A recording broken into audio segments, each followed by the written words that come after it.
Food processing ਅਤੇ ਉਦਯੋਗ ਮੰਤਰਾਲੇ ਦੇ ਅਧੀਨ ਨੈਸ਼ਨਲ ਫੂਡ ਟੈਕਨੋਲੋਜੀ ਉਦਮਤਾ ਅਤੇ ਪ੍ਰਬੰਧਨ ਸੰਸਥਾਨ ਭਾਰਤ ਸਰਕਾਰ ਦੇ ਅਧੀਨ ਫੂਡ ਪ੍ਰੋਸੈਸਿੰਗ ਅਤੇ ਪ੍ਰਬੰਧਨ ਦੇ ਖੇਤਰ ਵਿੱਚ ਕੰਮ ਕਰ ਰਹੀ ਖੋਜ ਅਤੇ ਸਿੱਖਿਆ ਸੰਸਥਾ ਦਾ ਕੇਂਦਰ ਹੈ, ਜੋ ਹਮੇਸ਼ਾ ਛੋਟੇ ਅਤੇ ਦਰਮਿਆਨੇ ਉਦਮੀਆਂ ਦੀ ਮਦਦ ਲਈ ਕੰਮ ਕਰਦਾ ਹੈ। ਫੂਡ ਪ੍ਰੋਸੈਸਿੰਗ ਉਦਯੋਗਾਂ ਦੇ ਮੰਤਰਾਲੇ ਦੀ ਹਮੇਸ਼ਾ ਇਹ ਕੋਸ਼ਿਸ਼ ਰਹੀ ਹੈ ਕਿ ਉਹ ਉਦਮੀਆਂ ਨੂੰ ਮਦਦ ਅਤੇ ਸਹਾਇਤਾ ਪ੍ਰਦਾਨ ਕਰੇ ਅਤੇ ਇਸ ਸੰਬੰਧੀ ਸਮੇਂ-ਸਮੇਂ ਉੱਤੇ ਉਹਨਾਂ ਨੇ ਕਈ ਯੋਜਨਾਵਾਂ ਸ਼ੁਰੂ ਕੀਤੀਆਂ ਹਨ। ਫੂਡ ਪ੍ਰੋਸੈਸਿੰਗ ਉਦਯੋਗਾਂ ਦੇ ਮੰਤਰਾਲੇ ਦੀ ਇਹ ਕੋਸ਼ਿਸ਼ ਹੈ ਕਿ ਉਹ ਉਦਮੀਆਂ ਦੀ ਮਦਦ ਕਰੇ ਜੋ ਉਹ ਪ੍ਰਧਾਨ ਮੰਤਰੀ ਕਿਸਾਨ ਸੰਪਦਾ ਯੋਜਨਾ, operation green scheme, mega food park ਆਦਿ ਵਰਗੀਆਂ ਵੱਖ-ਵੱਖ ਯੋਜਨਾਵਾਂ ਦੇ ਸੰਬੰਧ ਵਿੱਚ ਸਹਾਇਤਾ ਜਾਂ ਉਦਮੀ ਵਜੋਂ ਪ੍ਰਦਾਨ ਕਰਦੇ ਹਨ। ਇਸੇ ਆਦੇਸ਼ ਵਿੱਚ ਭਾਰਤ ਸਰਕਾਰ ਨੇ ਹਾਲ ਹੀ ਵਿੱਚ micro food processing enterprise scheme PMFME ਦਾ ਪ੍ਰਧਾਨ ਮੰਤਰੀ ਰਸਮੀਕਰਨ ਸ਼ੁਰੂ ਕੀਤਾ ਹੈ ਅਤੇ ਇਸ ਸੰਬੰਧੀ ਪੂਰੀ ਜਾਣਕਾਰੀ ਤੁਹਾਨੂੰ ਇਸ ਵੀਡੀਓ ਦੇ ਅੰਤ ਵਿੱਚ ਪ੍ਰਦਾਨ ਕੀਤੀ ਜਾਵੇਗੀ। ਫੂਡ ਪ੍ਰੋਸੈਸਿੰਗ ਉਦਯੋਗ ਦੇ ਮੰਤਰਾਲੇ ਦਾ ਇਹ ਇੱਕ ਯਤਨ ਹੈ ਕਿ ਤੁਹਾਨੂੰ ਫੂਡ ਪ੍ਰੋਸੈਸਿੰਗ ਉਦਯੋਗ ਦੇ ਸੰਬੰਧ ਵਿੱਚ ਸਹੀ ਤਕਨੀਕੀ ਜਾਣਕਾਰੀ ਪ੍ਰਦਾਨ ਕੀਤੀ ਜਾਵੇ ਅਤੇ ਇਸ ਸੰਬੰਧ ਵਿੱਚ ਅਸੀਂ ਡੇਅਰੀ ਉਤਪਾਦਾਂ ਲਈ ਤੁਹਾਡੀ ਜਾਣਕਾਰੀ ਪ੍ਰਦਾਨ ਕਰ ਰਹੇ ਹਾਂ। ਨਮਸਕਾਰ, ਮੈਂ ਨਿਤਨ ਕੁਮਾਰ ਹਾਂ, ਸਹਾਇਕ ਪ੍ਰਿੰਸੀਪਲ। ਇਸ ਸਿਖਲਾਈ ਮੋਡਿਊਲ ਵਿੱਚ NIFTEM ਵੱਲੋਂ ਤੁਹਾਡੇ ਸਾਰਿਆਂ ਦਾ ਸਵਾਗਤ ਹੈ। ਅੱਜ ਦਾ ਵਿਸ਼ਾ ਡੇਅਰੀ ਉਦਯੋਗ ਵਿੱਚ ਸਵੈ ਰੁਜ਼ਗਾਰ ਦੀਆਂ ਸੰਭਾਵਨਾਵਾਂ ਹੈ। ਜਿਵੇਂ ਕਿ ਅਸੀਂ ਸਾਰੇ ਜਾਣਦੇ ਹਾਂ ਕਿ ਦੁੱਧ ਮਨੁੱਖੀ ਜੀਵਨ ਲਈ ਬਹੁਤ ਜ਼ਰੂਰੀ ਹੈ। ਉੱਚ ਪੌਸ਼ਟਿਕ ਮੁੱਲ ਦੇ ਕਾਰਨ ਦੁੱਧ ਨੂੰ ਵੀ ਇੱਕ ਸੰਪੂਰਨ ਭੋਜਨ ਮੰਨਿਆ ਜਾਂਦਾ ਹੈ ਅਤੇ ਇਸ ਤੋਂ ਬਹੁਤ ਸਾਰੇ ਉਤਪਾਦ ਵੀ ਬਣਾਏ ਜਾਂਦੇ ਹਨ ਜੋ ਅਸੀਂ ਸਾਰੇ ਬਹੁਤ ਪਸੰਦ ਕਰਦੇ ਹਾਂ। ਦੁੱਧ ਉਤਪਾਦਨ ਦੇ ਖੇਤਰ ਵਿੱਚ ਭਾਰਤ ਦਾ ਅੰਤਰਰਾਸ਼ਟਰੀ ਬਾਜ਼ਾਰ ਵਿੱਚ ਇੱਕ ਵਿਸ਼ੇਸ਼ ਸਥਾਨ ਹੈ ਅਤੇ ਦੁਨੀਆ ਦਾ ਸਭ ਤੋਂ ਵੱਡਾ ਦੁੱਧ ਉਤਪਾਦਕ ਦੇਸ਼ ਹੈ ਅਤੇ ਇਹ ਦੁੱਧ ਉਤਪਾਦਾਂ ਦੇ ਖੇਤਰ ਵਿੱਚ ਦੂਜਾ ਸਭ ਤੋਂ ਵੱਡਾ ਦੇਸ਼ ਹੈ। ਵਰਤਮਾਨ ਸਮੇਂ ਦੌਰਾਨ ਸਾਡੇ ਦੇਸ਼ ਵਿੱਚ ਵਿਸ਼ਵ ਦੇ ਦੁੱਧ ਉਤਪਾਦਨ ਦਾ 18.5% ਉਤਪਾਦਨ ਹੁੰਦਾ ਹੈ, ਜੋ ਦੁੱਧ ਉਤਪਾਦਨ ਦੇ ਖੇਤਰ ਵਿੱਚ ਭਾਰਤ ਨੂੰ ਨੰਬਰ 1 ਬਣਾਉਂਦਾ ਹੈ। ਭਾਰਤ ਦੁਨੀਆ ਦਾ ਸਭ ਤੋਂ ਘੱਟ ਕੀਮਤ ਭਾਵ 30 ਤੋਂ 35 ਰੁਪਏ ਪ੍ਰਤੀ ਲੀਟਰ ਉੱਤੇ ਦੁੱਧ ਦਾ ਉਤਪਾਦਨ ਕਰਦਾ ਹੈ। ਇਸ ਤੋਂ ਸਪਸ਼ਟ ਹੈ ਕਿ ਡੇਅਰੀ ਖੇਤਰ ਵਿੱਚ ਸਵੈ ਰੁਜ਼ਗਾਰ ਦੇ ਖੇਤਰ ਵਿੱਚ ਕਿੰਨੀਆਂ ਸੰਭਾਵਨਾਵਾਂ ਹਨ। ਜਿਵੇਂ ਕਿ ਤੁਸੀਂ ਜਾਣਦੇ ਹੋ ਕਿ ਸਾਡੇ ਦੇਸ਼ ਵਿੱਚ ਬਹੁਤ ਸਾਰੀਆਂ ਕਾਰਪੋਰੇਟ ਅਤੇ ਦੁੱਧ ਦੀਆਂ ਯੂਨੀਅਨਾਂ ਹਨ। ਇਸ ਤਸਵੀਰ ਵਿੱਚ ਭਾਰਤ ਦੇ ਨਕਸ਼ੇ ਉੱਤੇ ਰਾਜ ਸਰਕਾਰ ਦੇ ਡੇਅਰੀ ਯੂਨੀਅਨਾਂ ਅਤੇ ਡੇਅਰੀ ਉਤਪਾਦਾਂ ਨੂੰ ਦਿਖਾਇਆ ਗਿਆ ਹੈ। ਹਰੇਕ ਰਾਜ ਵਿੱਚ ਵੱਖ-ਵੱਖ ਤਰ੍ਹਾਂ ਦੇ ਡੇਅਰੀ ਉਤਪਾਦ ਬਣਾਏ ਜਾਂਦੇ ਹਨ। ਇਸ ਤਰ੍ਹਾਂ ਸਾਡੇ ਦੇਸ਼ ਵਿੱਚ ਦੁੱਧ ਤੋਂ ਬਣੇ ਪਦਾਰਥਾਂ ਦੀ ਲੰਮੀ ਸੂਚੀ ਬਣ ਜਾਂਦੀ ਹੈ। ਡੇਅਰੀ ਸੈਕਟਰ ਵਿੱਚ ਅਣਗਿਣਤ ਸੈਕਟਰਾਂ ਦੀ ਗਿਣਤੀ ਬਹੁਤ ਜ਼ਿਆਦਾ ਹੈ, ਇਹ 80% ਤੱਕ ਹੈ।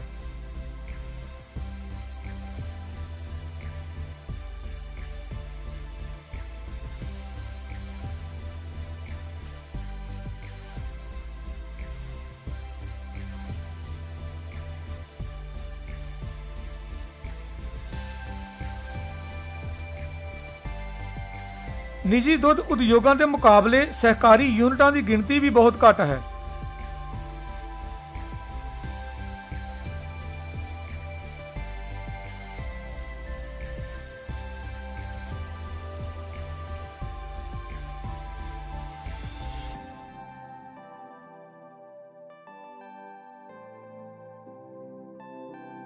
ਇਸ ਸਭ ਦਾ ਸਿੱਧਾ ਮਤਲਬ ਇਹ ਹੈ ਕਿ ਡੇਅਰੀ ਵਿੱਚ ਦੁੱਧ ਦੀ ਪ੍ਰੋਸੈਸਿੰਗ ਦੇ ਮੌਕੇ ਅਤੇ ਸੰਭਾਵਨਾਵਾਂ ਬੇਅੰਤ ਹਨ। ਭਾਰਤ ਵਿੱਚ ਡੇਅਰੀ ਉਦਯੋਗ ਰੋਜੀ ਰੋਟੀ ਦਾ ਸਾਧਨ ਹੈ। ਇਹ ਉਦਯੋਗ 20 ਤੋਂ 25 ਗਾਵਾਂ ਨਾਲ ਵੀ ਸ਼ੁਰੂ ਕੀਤਾ ਜਾ ਸਕਦਾ ਹੈ। ਡੇਅਰੀ ਉਦਯੋਗ ਲਈ ਸਰਕਾਰੀ ਜਾਂ ਗੈਰ ਸਰਕਾਰੀ ਸੰਸਥਾਵਾਂ 5 ਤੋਂ 10 ਲੱਖ ਰੁਪਏ ਤੱਕ ਫੰਡ ਮੁਹੱਈਆ ਕਰਵਾਉਂਦੀਆਂ ਹਨ।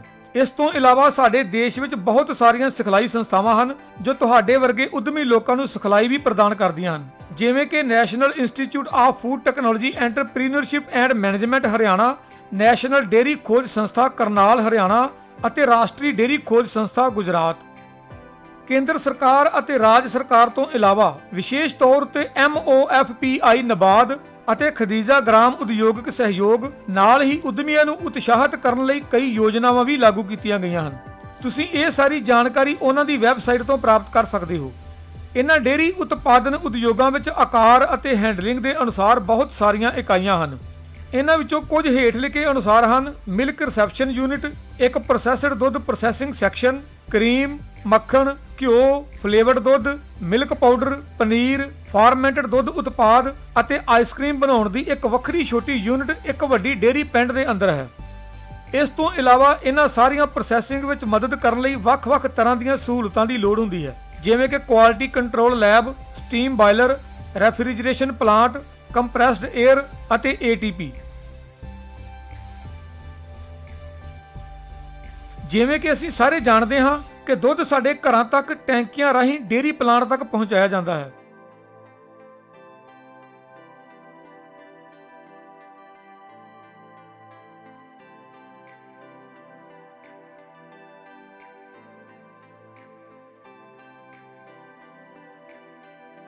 ਸਭ ਤੋਂ ਪਹਿਲਾਂ ਦੁੱਧ ਦੀ ਗੁਣਵੱਤਾ ਦੀ ਜਾਂਚ ਕੀਤੀ ਜਾਂਦੀ ਹੈ, ਜਿਵੇਂ ਕਿ ਤੁਸੀਂ ਸਾਰੇ ਦੇਖ ਸਕਦੇ ਹੋ ਦੁੱਧ ਦੇ ਟੈਂਕਰ ਦੀ ਮਦਦ ਨਾਲ।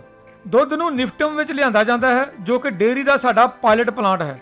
ਇਹ ਟੈਂਕਰ ਪੰਜਾਬ ਤੋਂ ਆਇਆ ਹੈ। ਟੈਂਕਰ ਨਾਲ ਸੰਬੰਧਿਤ ਕਾਗਜ਼ਾਤ ਦੀ ਜਾਂਚ ਤੋਂ ਬਾਅਦ ਟੈਂਕਰ ਦੀ ਸੀਲ ਵੀ ਚੈੱਕ ਕੀਤੀ ਜਾਂਦੀ ਹੈ। ਸੀਲ ਟੁੱਟੀ ਨਹੀਂ ਹੈ, ਜਿਸ ਦਾ ਮਤਲਬ ਹੈ ਕਿ ਰਸਤੇ ਵਿੱਚ ਟੈਂਕਰ ਵਿੱਚ ਕੋਈ ਮਿਲਾਵਟ ਨਹੀਂ ਹੈ। ਇਹ ਬਹੁਤ ਜ਼ਰੂਰੀ ਹੈ, ਟੈਂਕਰ ਦੀ ਸੀਲ ਦੀ ਜਾਂਚ ਕਰੋ।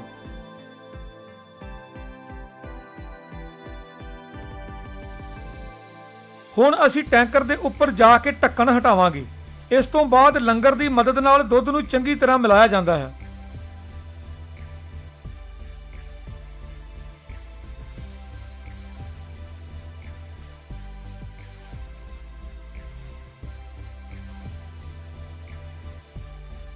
ਅਜਿਹਾ ਇਸ ਲਈ ਹੁੰਦਾ ਹੈ ਕਿਉਂਕਿ ਕਈ ਵਾਰ ਰਸਤੇ ਵਿੱਚ ਦੁੱਧ ਵਿੱਚ ਛੋਟੇ-ਛੋਟੇ ਹਵਾ ਦੇ ਬੁਲਬੁਲੇ ਬਣ ਜਾਂਦੇ ਹਨ। ਚਰਬੀ ਉੱਪਰ ਆ ਜਾਂਦੀ ਹੈ, ਹੇਠਾਂ ਜਮ੍ਹਾਂ ਹੋ ਜਾਂਦੀ ਹੈ। ਇਸ ਲਈ ਇਸ ਨੂੰ ਪੂਰੀ ਤਰ੍ਹਾਂ ਮਿਲਾਉਣ ਤੋਂ ਬਾਅਦ ਅਸੀਂ ਸੈਂਪਲਿੰਗ ਲੈਂਦੇ ਹਾਂ। ਇਸ ਦਾ ਮਤਲਬ ਹੈ ਕਿ ਇਸ ਦੇ ਛੋਟੇ ਬੀਕਰ ਵਿੱਚ ਥੋੜਾ ਜਿਹਾ ਦੁੱਧ ਲਿਆ ਜਾਂਦਾ ਹੈ ਅਤੇ ਇਸ ਦੁੱਧ ਨੂੰ ਟੈਸਟ ਲਈ ਲੈਬ ਵਿੱਚ ਵਾਪਸ ਲਿਆ ਜਾਵੇਗਾ।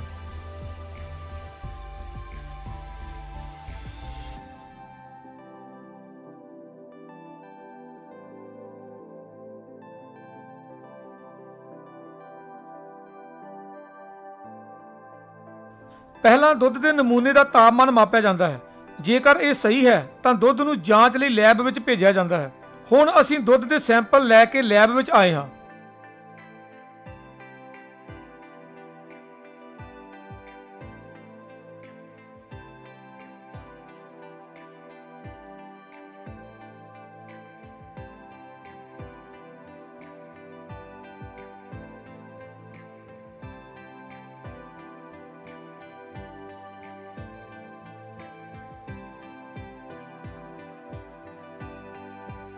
ਇਹ ਅਲਕੋਹਲ ਟੈਸਟ ਕੀਤਾ ਜਾ ਰਿਹਾ ਹੈ, ਜਿਸ ਤੋਂ ਤੁਰੰਤ ਬਾਅਦ ਟਾਈਟਰੇਬਲ ਐਸਿਡਿਟੀ ਟੈਸਟ ਕੀਤਾ ਜਾਵੇਗਾ।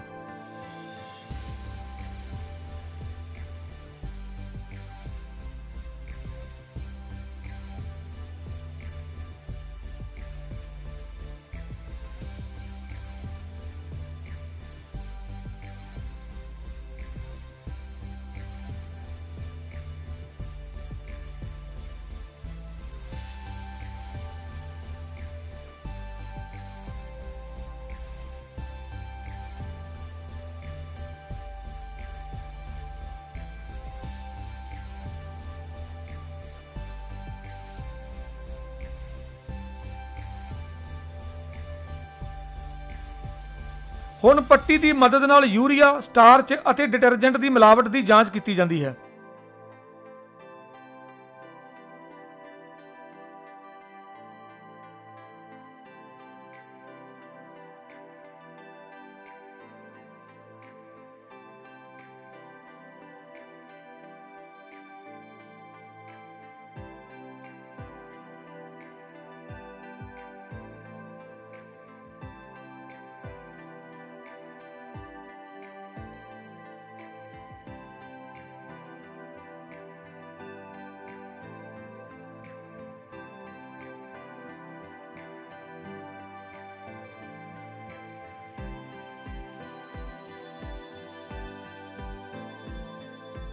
ਦੁੱਧ ਸਹੀ ਪਾਇਆ ਗਿਆ ਹੈ।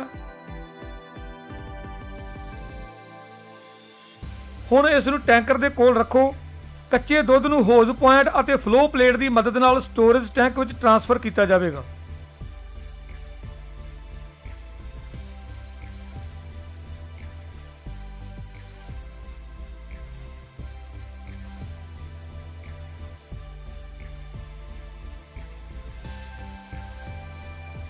ਇਹ ਟੈਂਕਰ 2 ਕੰਪਾਰਟਮੈਂਟਾਂ ਦਾ ਹੈ, ਇਸ ਲਈ ਇਸ ਦੇ 2 ਆਊਟਲੈਟ ਹਨ।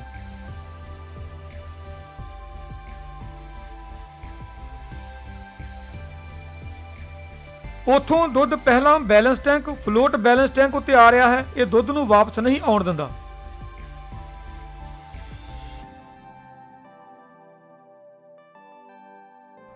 ਮਿਲਕ ਪੇਸਚਰਾਈਜ਼ਰ ਇੱਕ ਬਹੁਤ ਮਹੱਤਵਪੂਰਨ ਮਸ਼ੀਨ ਹੈ। ਇਸ ਵਿੱਚ ਇੱਕ PFE plate pack, balance tank, holding coil ਅਤੇ ਪੰਪ ਸ਼ਾਮਲ ਹੁੰਦੇ ਹਨ।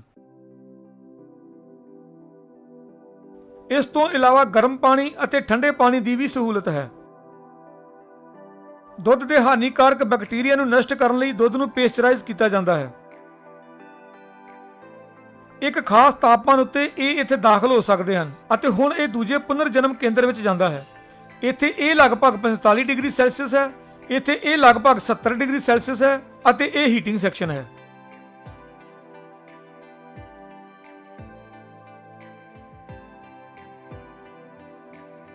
ਇਸ ਤਸਵੀਰ ਦੀ ਮਦਦ ਨਾਲ ਆਓ ਪਾਸਚਰਾਈਜ਼ੇਸ਼ਨ ਪ੍ਰਕਿਰਿਆ ਨੂੰ ਦੁਬਾਰਾ ਸਮਝੀਏ।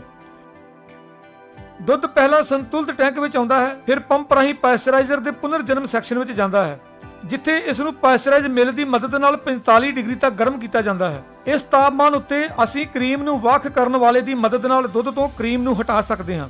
ਤੁਸੀਂ ਫੋਟੋ ਵਿੱਚ ਪੀਲੀਆਂ ਲਾਈਨਾਂ ਦੇਖ ਸਕਦੇ ਹੋ, ਉਹ ਲਾਈਨ ਕਰੀਮ ਲਈ ਲਾਈਨ ਹੈ ਅਤੇ ਦੁੱਧ ਪਾਸਚਰਾਈਜ਼ਰ ਦੇ ਪੁਨਰ ਜਨਮ ਭਾਗ ਵਿੱਚ ਵਾਪਸ ਚਲਾ ਜਾਂਦਾ ਹੈ। ਦੁੱਧ ਰੀਜਨਰੇਸ਼ਨ ਸੈਕਸ਼ਨ ਤੋਂ ਤੁਰੰਤ ਬਾਅਦ ਪਾਸਚਰਾਈਜ਼ਰ ਦੇ ਹੀਟਿੰਗ ਸੈਕਸ਼ਨ ਵਿੱਚ ਦਾਖਲ ਹੁੰਦਾ ਹੈ, ਜਿੱਥੇ ਦੁੱਧ ਨੂੰ ਪਾਣੀ ਜਾਂ ਭਾਫ਼ ਦੀ ਮਦਦ ਨਾਲ 72 ਡਿਗਰੀ ਤੱਕ ਗਰਮ ਕੀਤਾ ਜਾਂਦਾ ਹੈ। ਇਸ ਤੋਂ ਤੁਰੰਤ ਬਾਅਦ ਦੁੱਧ ਨੂੰ 21 ਸੈਕਿੰਡ ਲਈ ਹੋਲਡਿੰਗ ਕੋਇਲ ਵਿੱਚ ਰੱਖੋ। ਅੰਤ ਵਿੱਚ ਦੁੱਧ ਨੂੰ ਠੰਡੇ ਪਾਣੀ ਦੀ ਮਦਦ ਨਾਲ ਠੰਡਾ ਕੀਤਾ ਜਾਂਦਾ ਹੈ। ਠੰਡਾ ਹੋਣ ਤੋਂ ਬਾਅਦ ਦੁੱਧ ਨੂੰ ਦੁਬਾਰਾ ਸਟੋਰੇਜ ਟੈਂਕ ਵਿੱਚ ਸਟੋਰ ਕੀਤਾ ਜਾਂਦਾ ਹੈ। ਇਹ ਠੰਡਾ ਦੁੱਧ ਬੋਤਲ ਭਰਨ ਜਾਂ ਪਾਊਚ ਭਰਨ ਲਈ ਤਿਆਰ ਹੈ। ਇਹ ਸਾਰੀ ਪ੍ਰਕਿਰਿਆ 2 ਮਿੰਟਾਂ ਵਿੱਚ ਪੂਰੀ ਹੋ ਜਾਂਦੀ ਹੈ।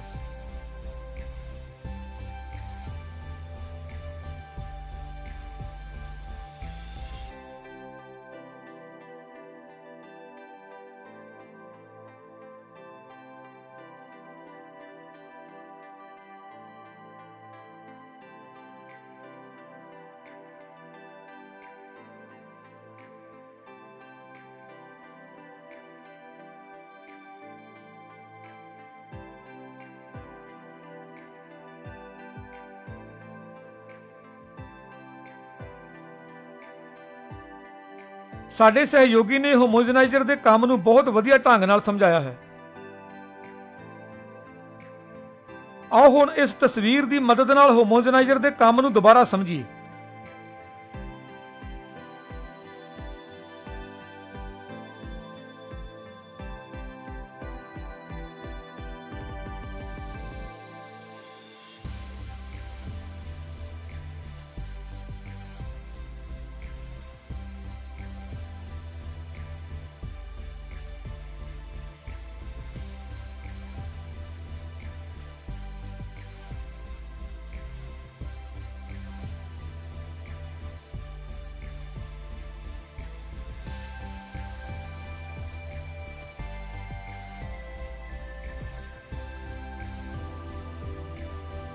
ਦੁੱਧ ਵਿੱਚ ਮੌਜੂਦ ਚਰਬੀ ਸ਼ੁਰੂ ਵਿੱਚ ਵੱਡੇ ਆਕਾਰ ਦੀ ਹੁੰਦੀ ਹੈ। ਤੁਸੀਂ ਤਸਵੀਰ ਵਿੱਚ ਉਸ ਪੀਲੇ ਗੋਲੇ ਨੂੰ ਦੇਖ ਸਕਦੇ ਹੋ।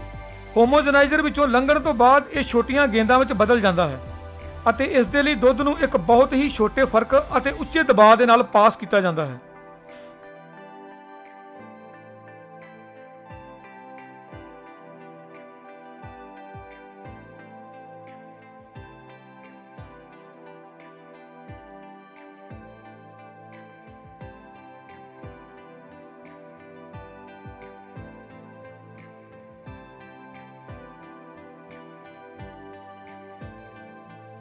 ਜਿਵੇਂ ਕਿ ਤੁਸੀਂ ਵੇਖ ਸਕਦੇ ਹੋ, ਇਹ ਇੱਕ ਬੋਤਲ ਭਰਨ ਵਾਲੀ ਮਸ਼ੀਨ ਹੈ ਅਤੇ ਇਸ ਵਿੱਚ ਖਾਲੀ ਬੋਤਲਾਂ ਨੂੰ ਇੱਕ ਸਿੱਧੀ ਲਾਈਨ ਵਿੱਚ ਰੱਖਿਆ ਜਾਂਦਾ ਹੈ।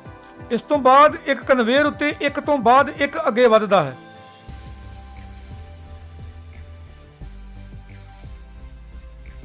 ਬੋਤਲਾਂ ਦੀ ਹੱਥੀਂ ਜਾਂਚ ਕੀਤੀ ਜਾਂਦੀ ਹੈ। ਮੈਨੂੰ ਇੱਕ ਟੁੱਟੀ ਹੋਈ ਬੋਤਲ ਮਿਲੀ ਹੈ ਅਤੇ ਮੈਂ ਤੁਹਾਨੂੰ ਸਾਰਿਆਂ ਨੂੰ ਦਿਖਾ ਰਿਹਾ ਹਾਂ।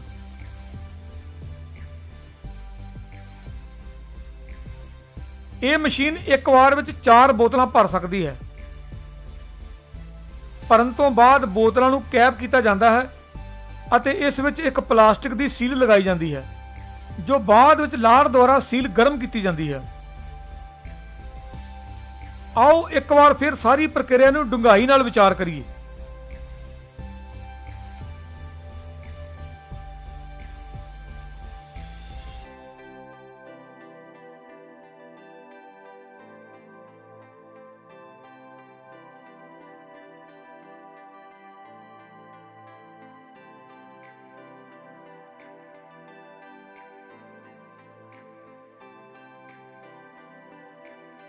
ਸੀਲ ਕਰਨ ਤੋਂ ਬਾਅਦ ਬੋਤਲਾਂ ਨੂੰ ਪਲਾਸਟਿਕ ਦੇ ਬਕਸੇ ਵਿੱਚ ਰੱਖ ਕੇ ਕੋਲਡ ਸਟੋਰੇਜ ਵਿੱਚ ਸਟੋਰ ਕੀਤਾ ਜਾਵੇਗਾ।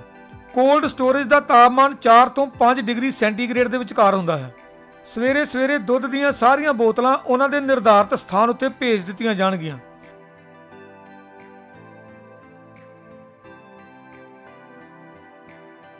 ਬੋਤਲਾਂ ਤੋਂ ਇਲਾਵਾ ਪਾਊਚਾਂ ਵਿੱਚ ਵੀ ਦੁੱਧ ਭਰਿਆ ਜਾਂਦਾ ਹੈ। ਇਹ ਫਾਰਮ ਭਰਨ ਵਾਲੀ ਸੀਲ ਮਸ਼ੀਨ ਦੀ ਮਦਦ ਨਾਲ ਕੀਤਾ ਜਾਂਦਾ ਹੈ।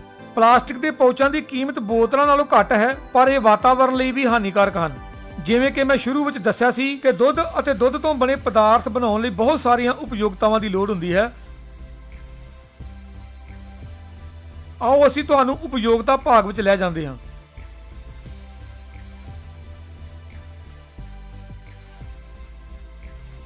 ਸਭ ਤੋਂ ਪਹਿਲਾਂ ਰੈਫਰੀਜਰੇਸ਼ਨ ਸੈਕਸ਼ਨ ਹੈ, ਜਿੱਥੇ ਠੰਡਾ ਪਾਣੀ ਪੈਦਾ ਹੁੰਦਾ ਹੈ। ਅਮੋਨੀਆ ਦੀ ਵਰਤੋਂ ਡੇਅਰੀ ਵਿੱਚ ਫ੍ਰਿਜ ਵਜੋਂ ਕੀਤੀ ਜਾਂਦੀ ਹੈ ਅਤੇ ਇਸ ਦੀ ਵਰਤੋਂ ਠੰਡਾ ਪਾਣੀ ਪੈਦਾ ਕਰਨ ਲਈ ਕੀਤੀ ਜਾਂਦੀ ਹੈ। ਠੰਡਾ ਪਾਣੀ ਮਿਲਕ ਚਿਲ, ਮਿਲਕ ਪੇਸਚਰਾਈਜ਼ਰ, ਬਟਰ ਚੰਕ, ਲਗਾਤਾਰ ਮੱਖਣ ਬਣਾਉਣ ਵਾਲੀ ਮਸ਼ੀਨ ਅਤੇ ਆਈਸਕ੍ਰੀਮ ਸੈਕਸ਼ਨ ਵਿੱਚ ਪਾਇਆ ਜਾਂਦਾ ਹੈ।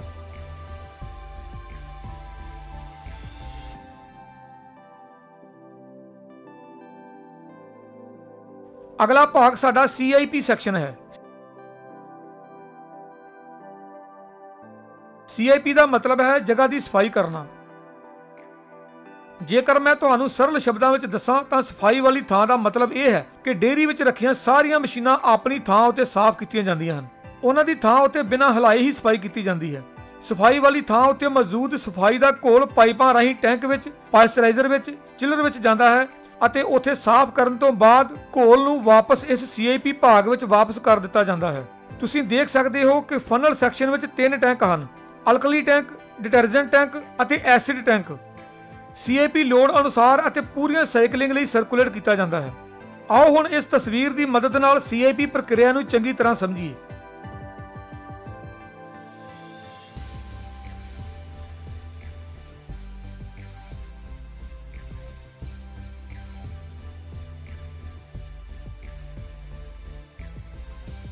ਪਹਿਲਾਂ ਪਾਣੀ ਨੂੰ ਮਸ਼ੀਨ ਵਿੱਚ ਭੇਜਿਆ ਜਾਂਦਾ ਹੈ ਤਾਂ ਜੋ ਉਹਨਾਂ ਵਿੱਚ ਮੌਜੂਦ ਦੁੱਧ ਜਾਂ ਦੁੱਧ ਉਤਪਾਦ ਨੂੰ ਬਾਹਰ ਕੱਢਿਆ ਜਾ ਸਕੇ।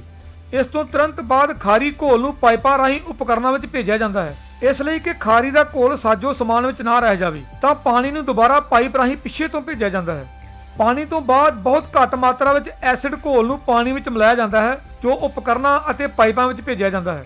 ਅੰਤ ਵਿੱਚ ਪਾਣੀ ਨੂੰ ਸਾਰੇ ਉਪਕਰਨਾਂ ਅਤੇ ਪਾਈਪਾਂ ਵਿੱਚ ਦੁਬਾਰਾ ਭੇਜਿਆ ਜਾਂਦਾ ਹੈ। ਇਸ ਲਈ ਇਹਨਾਂ ਸਾਰੇ ਕਦਮਾਂ ਦੀ ਪਾਲਣਾ ਕਰਕੇ ਅਸੀਂ ਮਸ਼ੀਨਾਂ ਅਤੇ ਪਾਈਪਾਂ ਦੀ CIP ਨੂੰ ਪੂਰਾ ਕਰਦੇ ਹਾਂ।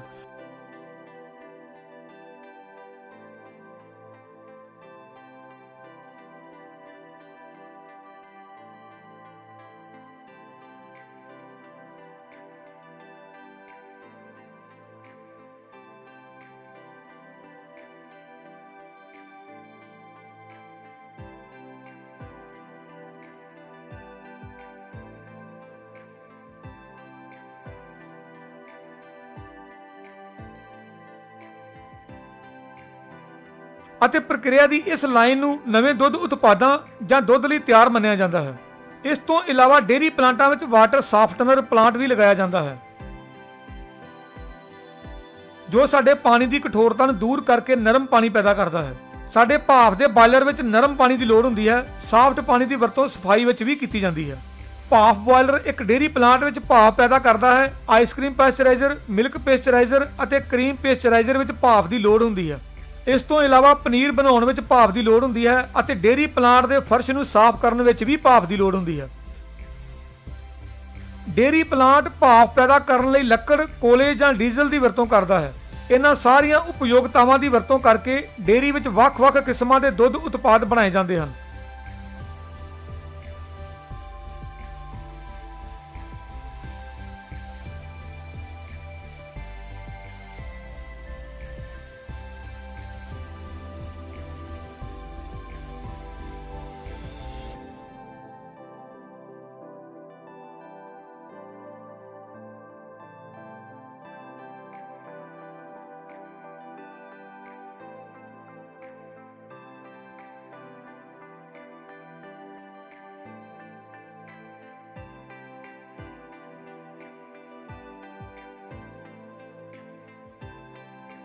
ਉਮੀਦ ਹੈ ਕਿ ਤੁਸੀਂ ਸਾਰੇ ਇਸ ਵੀਡੀਓ ਦੀ ਮਦਦ ਨਾਲ ਗਿਆਨਵਾਨ ਹੋ ਗਏ ਹੋਵੋਗੇ।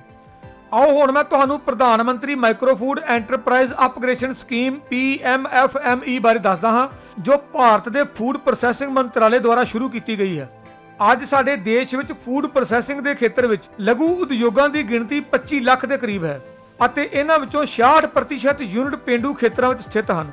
ਇਹਨਾਂ ਵਿੱਚੋਂ 80% ਯੂਨਿਟ ਪਰਿਵਾਰ ਆਧਾਰਿਤ ਯੂਨਿਟ ਹਨ। ਇਹਨਾਂ ਲਘੂ ਉਦਯੋਗਾਂ ਦੇ ਹੁਨਰ ਵਿਕਾਸ ਅਤੇ ਸਰਵਪੱਖੀ ਵਿਕਾਸ ਦੀ ਲੋੜ ਹੈ, ਜਿਸ ਨਾਲ ਉਹਨਾਂ ਦੀਆਂ ਚੁਣੌਤੀਆਂ ਨੂੰ ਘੱਟ ਕੀਤਾ ਜਾ ਸਕਦਾ ਹੈ ਅਤੇ ਉਹਨਾਂ ਦੀ ਆਮਦਨ ਵਿੱਚ ਵਾਧਾ ਹੋ ਸਕਦਾ ਹੈ। ਇਸ ਦੇ ਲਈ ਕੇਂਦਰ ਸਰਕਾਰ ਦੀ ਮਦਦ ਨਾਲ ਫੂਡ ਪ੍ਰੋਸੈਸਿੰਗ ਮੰਤਰਾਲੇ ਨੇ ਪ੍ਰਧਾਨ ਮੰਤਰੀ micro food enterprise upgradation scheme PMFME ਦੀ ਸ਼ੁਰੂਆਤ ਕੀਤੀ ਹੈ, ਜੋ ਛੋਟੇ ਉਦਯੋਗਾਂ ਦੀਆਂ ਸਮੱਸਿਆਵਾਂ ਨੂੰ ਹੱਲ ਕਰਨ ਵਿੱਚ ਮਦਦਗਾਰ ਸਾਬਤ ਹੋਵੇਗੀ। ਇਸ ਸਕੀਮ ਦਾ ਉਦੇਸ਼ ਲਘੂ ਉਦਯੋਗਾਂ ਦੀ ਮੁਕਾਬਲੇਬਾਜ਼ੀ ਨੂੰ ਵਧਾਉਣਾ ਅਤੇ ਇੱਕ ਮਜ਼ਬੂਤ ਪ੍ਰੋਜੈਕਟ ਯੋਜਨਾ ਪ੍ਰਦਾਨ ਕਰਨਾ ਹੈ।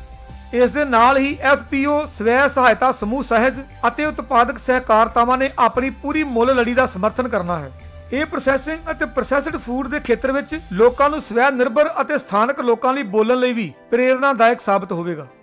ਇਸ ਦੀ ਵਿਸ਼ੇਸ਼ ਜਾਣਕਾਰੀ ਫੂਡ ਪ੍ਰੋਸੈਸਿੰਗ ਇੰਡਸਟਰੀ ਦੀ ਵੈਬਸਾਈਟ ਤੋਂ ਪ੍ਰਾਪਤ ਕੀਤੀ ਜਾ ਸਕਦੀ ਹੈ। ਜੇਕਰ ਤੁਸੀਂ PMFME ਨਾਲ ਸੰਬੰਧਿਤ ਹੋਰ ਜਾਣਕਾਰੀ ਚਾਹੁੰਦੇ ਹੋ ਤਾਂ ਤੁਸੀਂ ਹੇਠਾਂ ਦਿੱਤੀ ਵੈਬਸਾਈਟ ਉੱਤੇ ਜਾ ਸਕਦੇ ਹੋ। ਇਹ ਵੈਬਸਾਈਟ ਹਿੰਦੀ ਵਿੱਚ ਹੈ। ਇਸ ਤੋਂ ਇਲਾਵਾ ਤੁਸੀਂ NIFTEM ਦੇ ਟੋਲ ਫ੍ਰੀ ਨੰਬਰ 013022810809 ਉੱਤੇ ਵੀ ਕਾਲ ਕਰ ਸਕਦੇ ਹੋ। ਧੰਨਵਾਦ।